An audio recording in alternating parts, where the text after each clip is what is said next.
Hey guys, welcome along to Here's Rodder's Reviews, Transformers Season 2 once again. This little episode is a joy to watch. It's called Kremzeek. Now, there's a little character pops up in this episode, and you're going to probably get annoyed by the amount of times you hear the word Kremzeek throughout this episode. At the beginning, Megatron is in his lab trying to create something for an energy magnet that he's working on, and there's a lot of electricity jumping about, and Starscream comes in like, what's keeping you? We need whatever it is for whatever they're looking to do.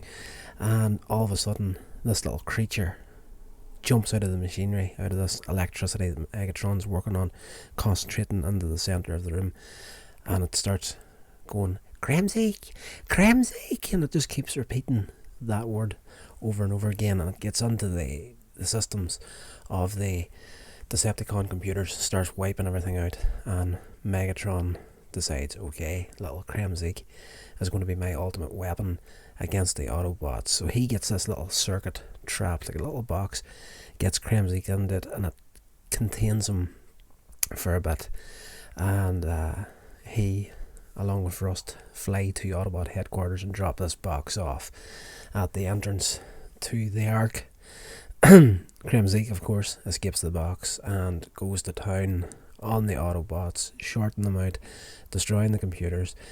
Sparkplug comes up with the idea of covering Optimus Prime at first with this insulating fluid that'll save him from the attacks of this little thing. They could just, anything electrical, it'll just jump inside it and either drain it or flat out destroy it. And of course, when it tries it with Optimus Prime after he's covered in this solution, he can't penetrate Optimus Prime to destroy his circuits. So the only Autobots left standing basically after this first little assault from Kremzeek is Optimus Prime, Bumblebee, Inferno and Blaster.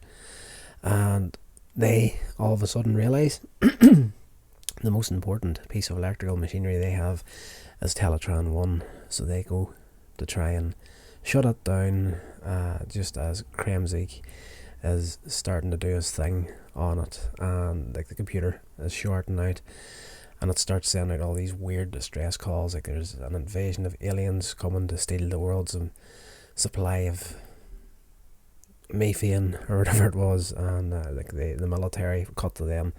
They're hearing these reports coming from Autobot headquarters, and like, what, have these guys absolutely lost their minds?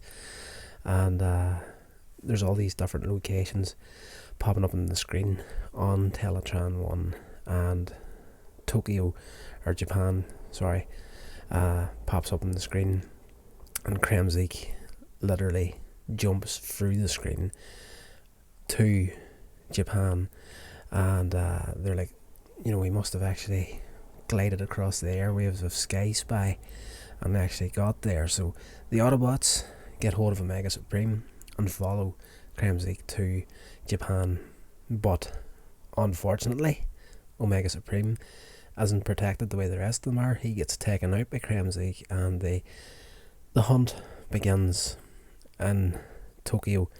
Sorry, I keep skipping between Tokyo and Japan. That's one or the other, and it's getting late. I'm not going to go back into the episode and check it. Let's just stick with Tokyo. So Kremzeek is flat out destroying the city, taking away its power. It gets onto this manufacturing plant and starts to destroy that. This Japanese scientist helps the Autobots in their attempts to capture this thing.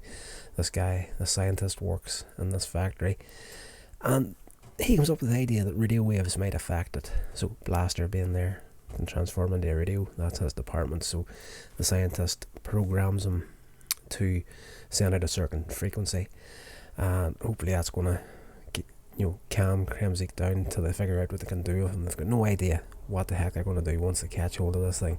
It's made of pure energy. What are you going to do with it?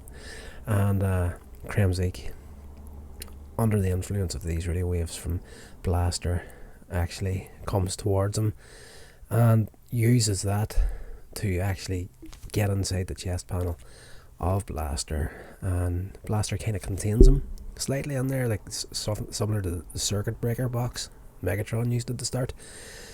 And he's just about to try and fry him with his own energy inside his chest compartment, but the little scientist stops him. He's like, no, don't do that. It's made of pure energy. If you feed it more energy, it's just going to make it stronger.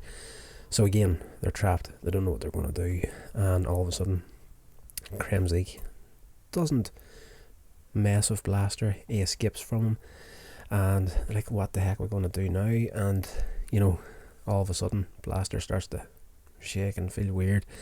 And another Kremzeek comes out, followed by another, and another, and another. There must be about 15 or 20 of these things, all around about going Kremzeek. Like the word is either going to drive you up the wall by the end of this episode, or you're actually going to have a good time watching it. I personally had a good time watching it. Love the Transformers. They finally, at the 11th hour, let's say, they come up with the idea of getting to the nearest power plant, supercharging a tower to use as a beacon to pull all these Kremzeeks in, to try and contain them all in one place, or at least make them come together back into one. While all this is going on, of course, Megatron is putting his plan forward with the energy magnet that he's created. And of course their base is underwater, the crashed spaceship from the opening episode of season 1. And this tower comes up out of the ocean, and it's able to... Energy magnet, it's in the name. It just sucks in the energy from absolutely everything worldwide. Megatron does a slight little test. A couple of ships are passing by, flicks the switch, it sucks the energy from the ships in through the tower, and it goes down into their underwater batteries. And now that I've said underwater batteries, I'm thinking it's independent from their ship. It doesn't really make that distinction in the episode, but Megatron, Starscream, Soundwave run here in this tower, operating the thing. And back in Tokyo, there's a funny part too in the episode where there's this cinema, and there's a movie in there. It's not called Godzilla, but it's one of these Japanese monster movies that they're famous for. And people are exiting the cinema, and they come out and they see this giant Kremzeek come walking down the street, and they start freaking out because they're only after watching like a Godzilla like movie.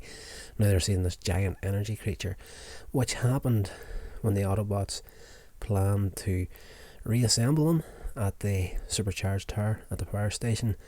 Worked, but as each Kremzeek merged with the other one, it just grew bigger and bigger and bigger. Back on the energy magnet, Starscream is absolutely fed up with all the tests Megatron's doing. He's doing a slight little test, about a mile diameter, getting the energy, going a little bit further, getting the energy, going a little bit further. Starscream is like, let's just fire this thing up properly, and they flick the switch worldwide, sort of a deal. And they start sucking the energy out of everywhere, including Tokyo, where the Autobots are at. They realise what's happening. Megatron sent this thing on them to keep them occupied while he was trying to steal Earth's energy again. So they come up with an idea. Radio waves, once again. Use a radio tower, get Kremzeek there, use that to transmit him to this energy magnet tower that's 250 miles offshore. And they succeed. Send Kremzeek out, of course, to Megatron's horror. He sees this giant thing coming in, starts destroying the tower, and they escape. So at the end of the episode, you're wondering, you're a Transformers fan, you know what sort of show it is. They've got this creature here, what are they going to do with it? You're kind of thinking, they're going to find a way of stopping this thing without actually hurting it. And your hopes are dashed at the end of the episode whenever the Autobots, along with the Japanese scientist, approach the tower on a boat, and the scientist is making his calculations. And I'm just calling him the scientist because I don't want to try and say his name. I have a hard enough time saying English names, butcher them on a regular basis without going into other nationalities. It's a blank spot in my mind is to try and pronounce some names, so I'm not going to do it. Just call him the scientist. He's making his calculations. He's like, there's a weapon he has in this boat, and he says, this is going to work. We can stop this thing. He says, energy, it can't be contained, but it can be dispersed. It's a dispersal beam.